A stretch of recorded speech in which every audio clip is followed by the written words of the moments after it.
One of the lots I purchased from Newark was $10,000, and it was worth about $130,000 to $150,000 at the time of purchase, and I got it for $10,000. That's incredible. How'd you do that?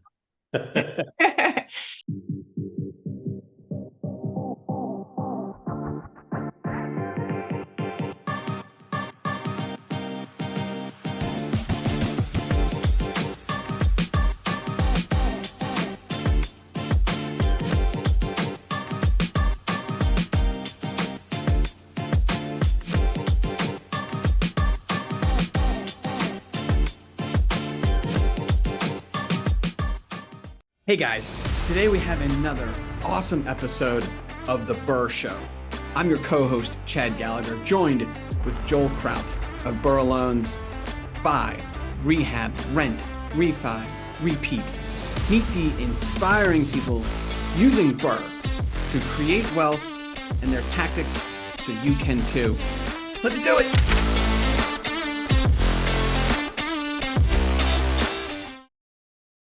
So Dionte, what the heck do you do? Tell us. Hi, everyone. I'm Dionte Chantel. I am a real estate developer from Essex County, New Jersey, Newark specifically. And I basically rebuild communities and communities that I grew up in. So that's what I'm doing right now. And I'm also doing it throughout the country as well. So rebuild communities. That sounds interesting. Definitely piques our imagination.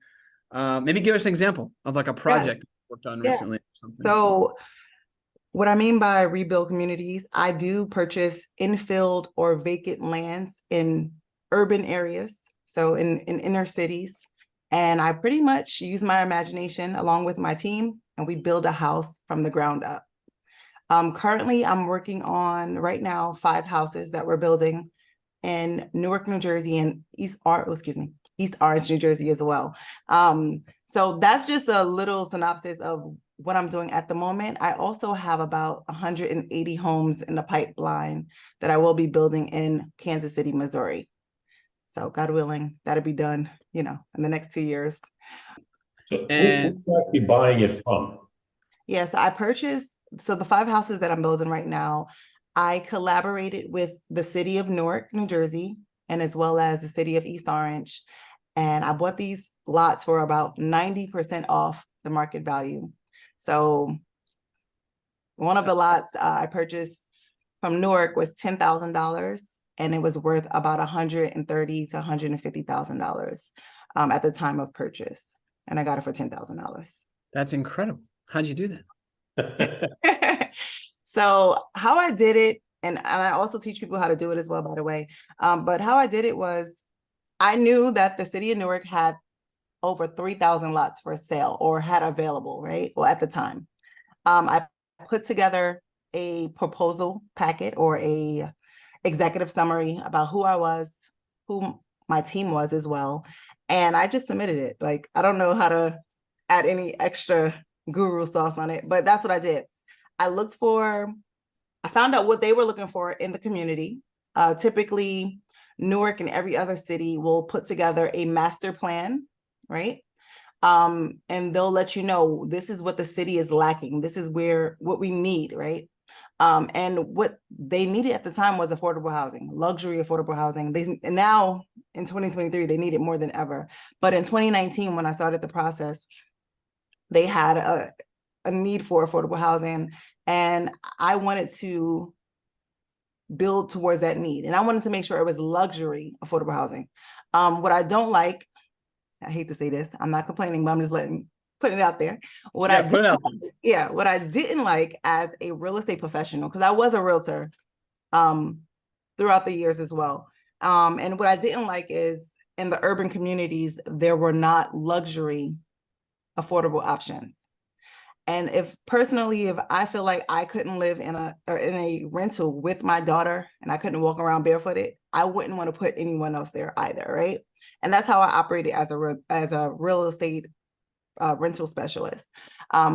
So there was a need there for it to be done well, done in excellency. And I said, you know what? The opportunity is here. I'm from Newark, technically. I grew up in Newark, went to high school in Newark. and why not be a part of the change that is coming to Newark? So I'm really passionate about that. Okay. So I have a lot of questions, but I think my first question is luxury affordable housing. So I'm about 12 years into this. I've probably met 50,000 people in real estate. I've never heard the phrase before. They actually Really? sound like antonyms, or what's the, Joel, you're smarter than me. What's the We don't have a opposites? we don't have a special acronym for it, right? So we're a little lost because we don't have Yeah, one. what does that mean? I mean, it's really basic. It should be a place of living that you would want to live in, where you would lay your head. So I'm not saying you have to go and find, a $50,000 kitchen. No, you can go to Home Depot and get the white shaker cabinets. You could take the luxury aesthetics, right? But use cheaper products to get it done. But we're talking about interior design. We're talking about just quality. I've seen a lot of rentals throughout this country, and just because people are getting vouchers from the government, they feel like people could just live any old way. And I totally disagree with that.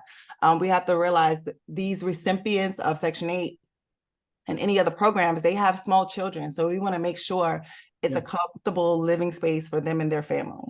So like I said, if I walk through an apartment or a house and I felt like I wouldn't live here with my daughter, I would never sell it to anyone else. What's And the square footage on one of these? on the homes that I'm building, we're about like 3,500 square feet. Yeah, so we're building 2 family homes. Some of them have bonus apartments where you'll be able to, use it as extra storage and or put a studio apartment there. Of course, that's not legal, but just want to put that. So 3,500 square feet, 2 different, like 2 apartments or 2 different row Yes, homes? so we have stackable homes. Right. That's our, aesthetic for our communities. You stack the apartments on top of each other. And yes, so each floor has about 1,100 square feet. And the bonus apartment floor, which is the ground level, that will have the bonus apartment and a 2-car garage. Talk me through, so this bonus apartment, do you lease that typically with the first floor apartment, like as a combo? Or well, technically we can, but it's all up to Section 8. So we would have to make sure that it's eligible to pass Section 8 inspection. But technically, I think they might do it. And it actually has an additional bathroom. Of course, right now there's no kitchen because FHA would not approve of it because it's not a real apartment. But I think we might be able to make it eligible. I would have to talk to my realtor about that with the process. what else would you do with it? I mean, how else would it? Well, you can make it a laundry room to start, bringing in more income, or you can just simply rent it out to a cash tenant. It's not in the basement, it's on the ground level. So at least you won't be dealing with anyone, dealing with flooding issues. There was a lot of flooding. Yeah. I mean, generally, when you're dealing with the initial appraisal for FHA, Chad, the plumbing is stubbed in the wall for the kitchen downstairs. After you get through that and close, you still own the property. So you go back in and unofficially put that kitchen in and then rent it out for nowadays probably close to $1,400. It used to be, $995 to $1,095. Interesting. Right. And I didn't want to put, I didn't want to sound like I'm doing illegal stuff. So you said, I got you. but no, but yeah. And then, ultimately you can also, put up walls and build out. In this case, we could probably put 2 additional bedrooms down there. If we wanted to do that, but to get past the, city inspections and FHA or whatever we decide to do. If we don't, I'm reselling some of these houses. So of course, FHA or conventional banking would be involved. So we wouldn't be able to add any type of walls. But once that new owner owns the house, they can kind of do what they want to do. Talk me through the economics here. So land costs 10 grand, which is wild. Yeah. And then what's the build cost? Is it, I don't even know. Yeah, so the cost to build has gone up over a lot. Yeah, I feel like 70%. That's how I feel. But in this case, the cost to build is about $450,000, Okay. $450,000, and the resale value is about $750,000. Wow. Yeah, per Now, house. and so are you holding on to some of these, or are you flipping all of them? So far, the goal is to just get rid of all of them because I do want to make sure that we're advocating for home ownership. But I might keep 2 of them. I'm not sure yet, Okay. to be honest with you. It's up in the air. But the first 2 that we started, we already have those on the contract. So we have different options. And either way we looked at it, we could do a refi cash out. And, you know, what that would be is to get out the first loan for the construction loan, we would get a 30-year mortgage. If there's equity, which there is equity, we would also be able to take, what is it, 75%? Yes, up to 75, right? Up to 75% of the resale value. So that's an option, and we'll still be able to walk away with some cash in our pocket to deploy into other flips. And or Yeah, that's amazing. So I mean, so just doing the math there, so you're all in it for like 450-ish, something like that. Yeah. And then you're saying it's worth like 700. So you get my buddy Joel here to come out, get appraised, 75% on that. So it's like 5.25, yes.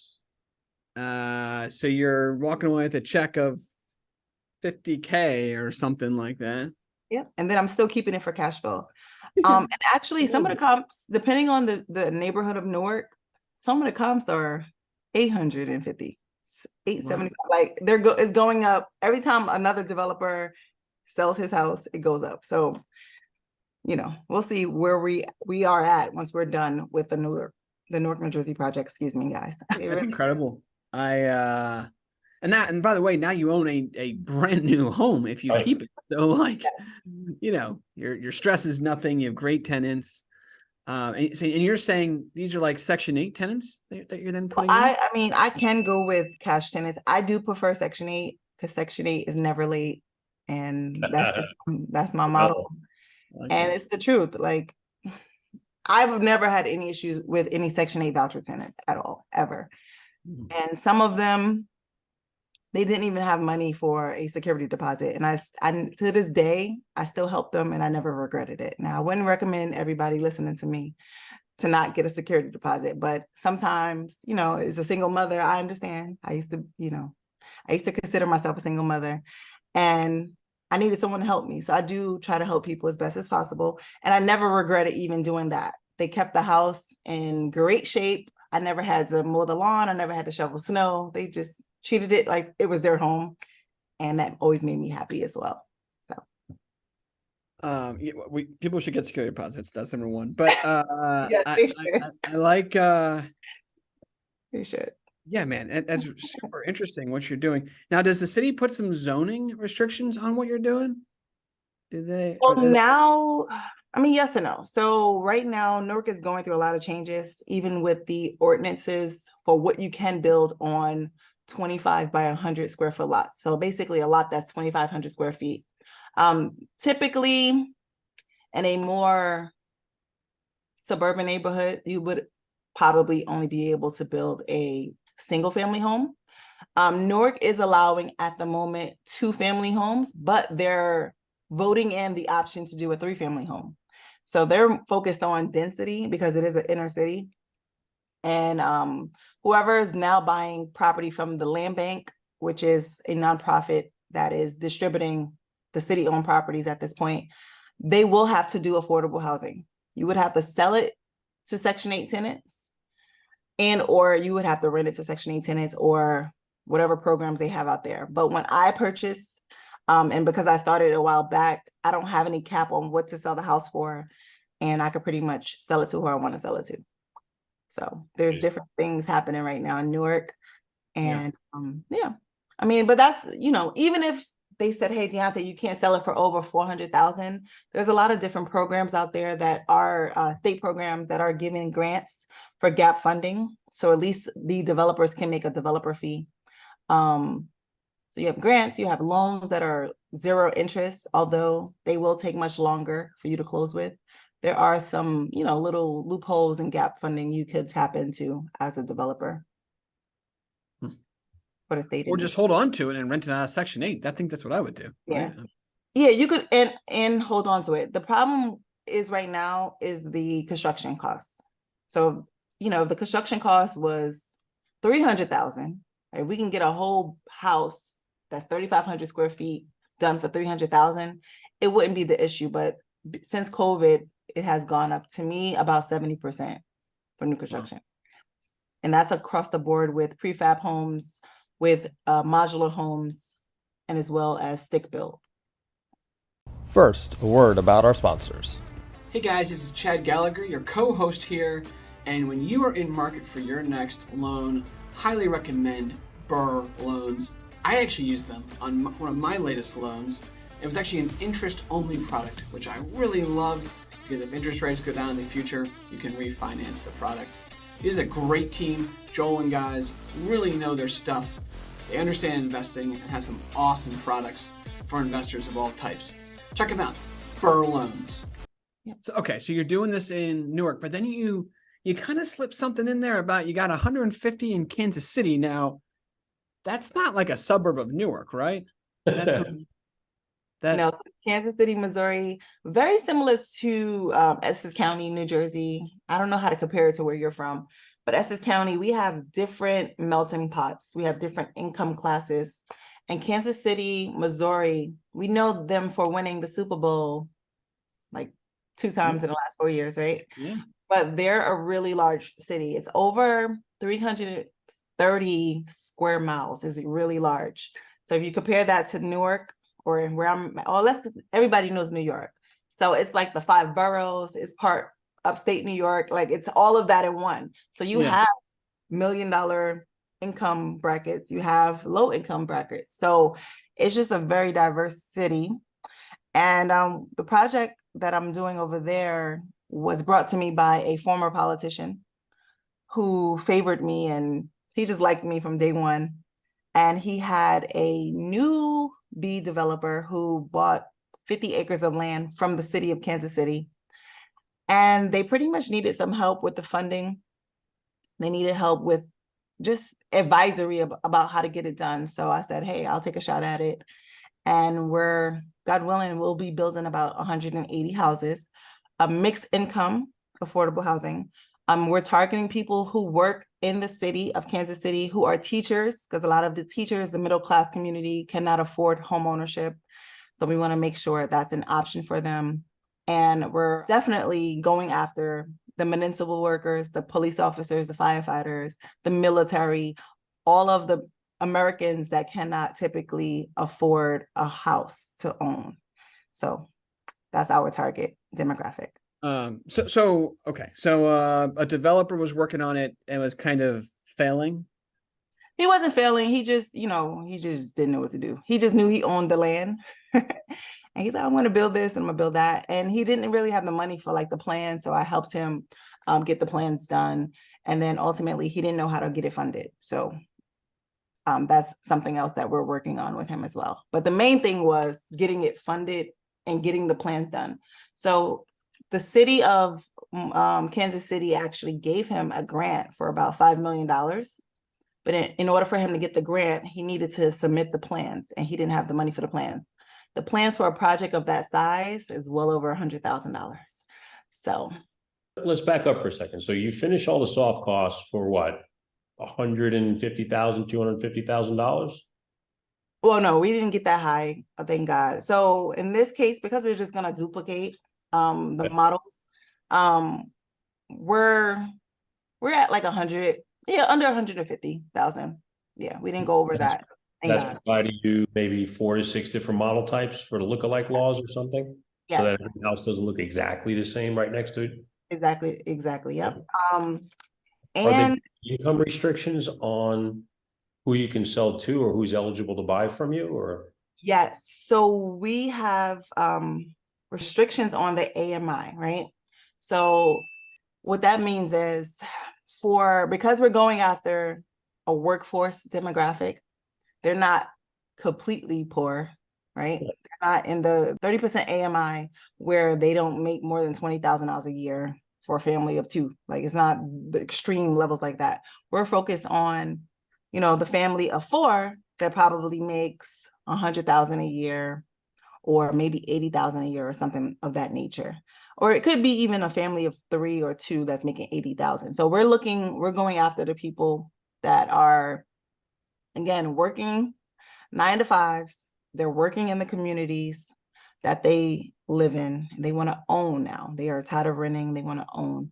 And that, when you have it on the scale as of what FHA looks for, they allow more income. Okay, so it goes up to anywhere between 30% of the AMI to 120% of the AMI. So we're in the 80 to 100% percentile, and that allows for them to earn more money. Is the city of Kansas City or the county with which it's inside of Kansas City offering their civil servants low down payment, no down payment type mortgages, or help them cover closing costs to help you get through and make the deals happen? Is that part of the program? They was definitely giving like up to $20,000 for down payment and closing costs. Okay. It might be a little bit higher or a little bit lower right now, but yes, statewide they're doing it, and also within the city they have their own initiatives. Back then we were looking to partner with like a NACA program, and then we also had a federal, what bank was that? I want to say it was Annie Mae. I can't remember, and I don't want to name drop out there, but we were going to partner with them for them to fund these type of homes. Now I'm actually working with another lender, but we're open to anyone that will get the deal done. Let's just say that. So Yeah, it seems to me. So I've got some friends who do development. Okay. I've managed some new construction stuff, so I've seen a little bit. It feels like, so you said it's not unattainable. I think it feels unattainable. And it's this weird world where once you break in, it seems like the profits are like 5 to 8 to 10x more maybe than what people are used to seeing on normal deals.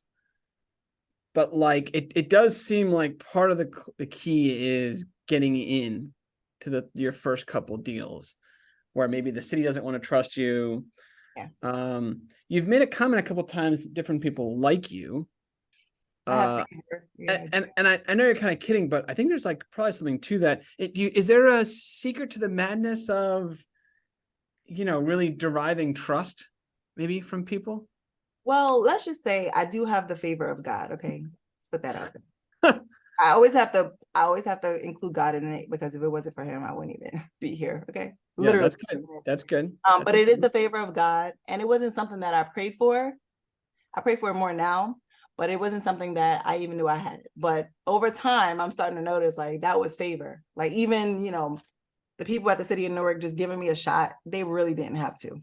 Every developer and investor that I ever partnered with, they really didn't have to. But one thing I will say is I always brought value to people. I allowed people to use my skills. I used to be a real estate paralegal. So yes, I was really good with contracts. Hence, that's why I was a really good wholesaler, right? So I would do things for people. I would do contracts with people. I would help them in their business. One of my old partners, when I met her, she was in distress. Like she was about to get foreclosed on everything. I helped her keep some properties. I helped her get some projects done with construction. And then I also helped her wholesale some of them, right? I helped her get rid of some of them. So I will tell people, bring value to people. Don't always be a gimme type of person. See how you can actually help people in their business, because a lot of people are struggling out here. There's developers out here that had to file bankruptcy, like they're losing everything. So if they're confiding in you what they need, or even if they don't, ask them, what do you need help in your business? How can I help you? How can I service you? And be a servant versus a beggar. And that's what I have done. I can honestly say I've done that. I've been a servant to people. So it was nothing for them to say, hey, you know what? Let me help you in your business. I think one of the unusual things, I was at Dionte's event last week, and she's telling the truth. She had the person from the city of Newark there live, and he was willing to talk on a panel. And I don't want to say give away all the secrets. He didn't do that, but he was honest and open in a public forum, answering questions with people and engaging with the audience, which, Chad, I don't know how many new construction deals you've done or how much development you've done. That's an exceptionally rare thing. To have a public official come out and talk to an audience like that when they have no idea what somebody like me could throw at them as a question, and or maybe even someone on the panel, they've already been maybe in a deal that didn't go so smoothly or perfectly, and somebody wants to discuss it live. You never know what might happen. We've all seen. And correct me if I'm wrong, both of you, but something tells me Newark is not known for their ease of working with real estate investors. It took me 3 years to close on my deal. But I have no regrets. I have no regrets. It was all God's timing. It seemed like a long process, but if I would have gotten it years earlier, I wouldn't even be making this much money on the deal, and I probably would have failed.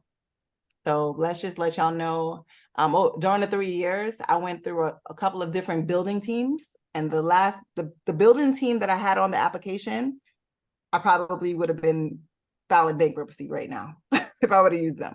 So it's all God's protection. I'm happy it took 3 years. The guy that gave me a shot, which when he didn't have to, he's happy with the progress.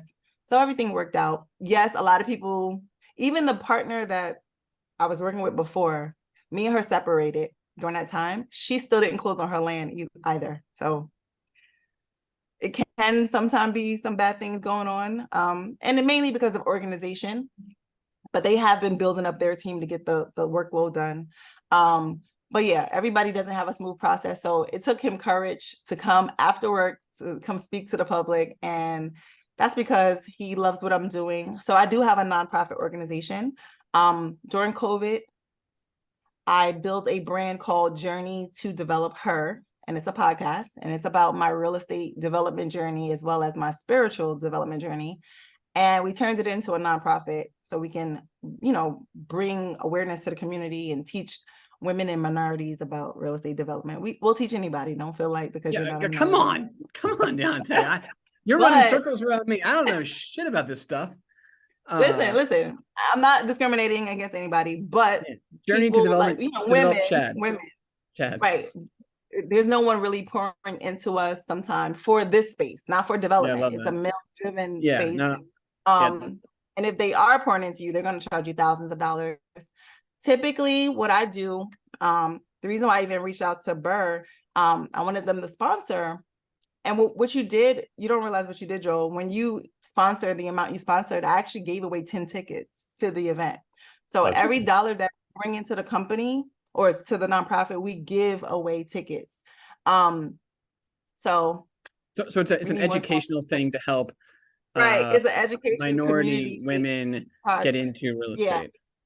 Right, which but I gotta tell you something. It doesn't have to be minorities, but that's my focus. I'm kind of teasing a little bit here, but I will say, look, I have mad respect for what you've done. I really do, and I'm really serious about that. I know even myself trying to get into real estate, and I'm quick to say I'm on the right side here. I'm a white male, but even me trying to break into some of these groups, but being the younger one in the room or not knowing them, not having families in real estate, even I found it to be challenging. I can't imagine being someone who doesn't look like everybody else in the room or isn't the same gender as everybody else in the room and not in that circle. So I think development's even harder to break into the normal real estate circle. So I definitely think there's something to that. I think it's really awesome what you're doing. I definitely think you're amazing. I wanted to ask you a question. You kind of slipped in there that you're like a single mother, which is more challenging. It seems like you see challenge and then you run towards it. I don't have no time to, allow the world to pull me down. Like, of course, I made the decision to become a mother out of wedlock, and I would have ended up in divorce anyway because that was not my husband. So with that being said, I don't even like to call myself a single mother. I am right now an unmarried wife. Okay, so that means that my husband is coming. I'm a wife before he even comes, and I will be a wife when he locates me. So with that being said, the Bible says a man finds a wife. He doesn't say he finds a single mother. So I'm a wife before he comes. Okay. And so when he comes, I'm ready, right? And right now, and just a little backstory, because we didn't really talk about all of my story, but when I got involved in real estate wholesaling and investing, I had just broken up with my daughter's father at the time. And I got fired within months of us breaking up and me moving out. So I said, God, I got to do this now. And I said I was going to document getting into real estate with no money. And I never got a chance to document it. By the end of that summer, I wound up making $10,000 as a wholesaler, like my first, investment check for real estate. And then I wound up getting fired from the new job I got. And within 3 weeks of getting fired, I wound up making I made $30,000. $30,000 within 3 weeks of getting fired from that job. On one deal or a couple deals? It was a couple of deals, but I was in hustle mode. Okay, I knew I had to feed my daughter. My back was up against the wall. I think you're like Dionte hustle mode. That's like your middle name. I mean, I can't imagine you not being in hustle mode. You know what, right now, I'm not hustling as hard right now by the grace of God. Everything is now becoming a little bit easier once you change your language, right? So I don't want to be in hustle mode, but back then I was, right? So that means I had to really grind for everything. But what I will say is now I ask for wisdom. God, how can I do these things without stressing out, without losing my mind out here? Yeah. God has been sending the right people in my corner that has my back. So everybody build a prayer life. It's more than just building real estate. Build a prayer life in a relationship with God, and He'll send you the right people. Dionte, if people do want to reach out, whether they're single or married, but want to get to know you better, what are you an Instagram person, or what's your kind of? Yeah, I'm heavy on Instagram and YouTube. Well, I need to be back on YouTube, but yeah, so you can find me on Instagram at Dionte Chantel. That's DionteChantel. Also at Journey to Develop Her on Instagram as well. We have a podcast. We are supposed to be teaching real estate development on the podcast as well, but we do a lot of interviews, so we got to have you guys on there as well. Yeah. And we're also teaching about spiritual development, self-development, we'll say, and also business development. And what else? I'm on LinkedIn, but I'm not really on LinkedIn. You won't find me on there so much. Yeah, no, well, we like to find people where they are, and man, you're doing some really cool stuff. Thank you. Super motivating, right, Joel? Absolutely. And lastly, the mentorship, it's called Zero to Developer Accelerator. It's a 4-week program. It's incredible. I gotta be honest, I don't know a lot of people who are doing programs around development. I mean, look, lots of people do stuff around flipping. There's stuff around wholesaling, and it sounds like you cover that too. But yes, we're going to cover all of it. Yep. Yeah, but to actually get as far as teaching some of the stuff where you're actually buying raw land and developing it, it's not often taught, and it's really impressive. It really is. Thank you. So yeah, it's not going to just be me. We're going to have some of my development team joining me as well. And right now we're selling it for under 500. Actually, today's the last day, but it's not a bad deal. That's not a bad deal. And it's going to be great. No, it's not a bad deal at all. And, I know Joel says this a lot, but it's like when you hear stories like this, it kind of blows every excuse out the water, Absolutely. Yeah. I mean, it's if I did it, y'all don't have any excuse. It really is determination. I don't know if I buy the whole remedial math story after hearing you talk. I promise you, I was in remedial math. Probably twice. I'm terrible. I was terrible at math, but I'm great at making money by the grace of God. But what I'm going to say is, if I could do it, no one has any excuse. So you also have to become a real estate developer, and God willing, I'll be the person to show you, because I'm pretty sure you've come across deals and you probably was like, I don't know how to get this done, but there's so many different ways you can get it done with no experience. So we go over that in the mentorship. Very cool. We really appreciate you jumping on with us today.